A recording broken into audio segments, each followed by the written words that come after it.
ছেলের পর এবার জালে বাবা। কৃষ্ণনগরে কলেজ ছাত্রী হত্যাকাণ্ডে এবার গ্রেফতার হলেন মূল অভিযুক্ত দেশরাজ সিং এর বাবা বিএসএফ কর্মী রাঘবেন্দ্র প্রতাপ সিং।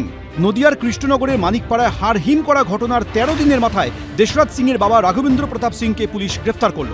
পুলিশ সূত্রে খবর, রাজস্থানের জয়সালমের থেকে তাকে গ্রেফতার করা হয়েছে। জয়সালমেরের বিএসএফ ক্যাম্পেই কর্মরত রাঘবেন্দ্র প্রতাপ সিং। কৃষ্ণনগর হত্যাকাণ্ডে তার যোগ সামনে আসার পর আগেই বিএসএফ কর্মী রাঘবেন্দ্র প্রতাপ সিং এর বিরুদ্ধে গ্রেফতারি পরোয়ানা জারি করা হয়েছিল। সেই মতো আগেই হাউস অ্যারেস্ট করা হয় তাকে। এবার প্রায় ১৮০০ কিলোমিটার দূরে পাড়ি দিয়ে মরুরাজ্যের শহরে গিয়ে তাকে গ্রেফতার করল নদিয়ার কোতোয়ালি থানার পুলিশ। কৃষ্ণনগরে কলেজ ছাত্রী ঈশিতা মল্লিককে খুনের ঘটনায় গত ১ সেপ্টেম্বর উত্তরপ্রদেশের মহারাজগঞ্জে নেপাল সীমান্তের কাছ থেকে মূল অভিযুক্ত দেশরাজ সিংকে গ্রেফতার করা হয়। ছেলের গ্রেফতারির ৬ দিনের মাথায় হাতকড়া পড়ল বাবার হাতেও। গত ২৫ আগস্ট বাড়িতে ঢুকে সিঁড়ি দিয়ে দোতলায় উঠে কলেজ পড়ুয়া ঈশিতা মল্লিককে পয়েন্ট ব্ল্যাঙ্ক রেঞ্জ থেকে গুলি করে খুন করে উত্তরপ্রদেশের বাসিন্দা দেশরাজ সিং। পুলিশ সূত্রে খবর, ঠান্ডা মাথায় পরিকল্পনা করে ঈশিতাকে খুন করেছিল দেশরাজ।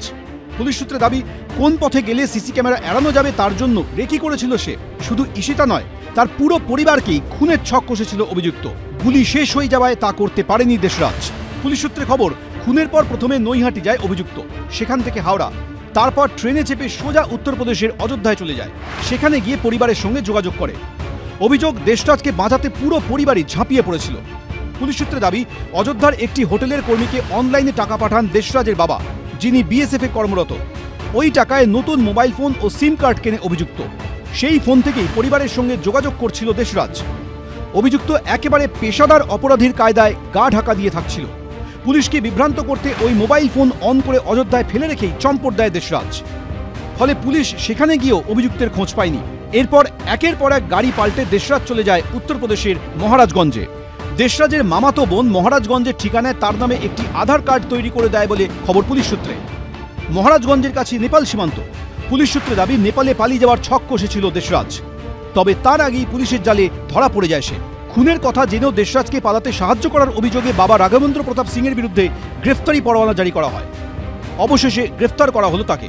এই ঘটনায় আগেই গুজরাতের জামনগর থেকে গ্রেফতার করা হয় দেশরাজের মামা কুলদীপ সিংকে। কৃষ্ণনগরে কলেজ ছাত্রী খুনে মূল অভিযুক্ত সহ মোট ৩ জন গ্রেফতার হলেন। প্রদ্যোৎ সরকার, এবিপি আনন্দ, নদিয়া।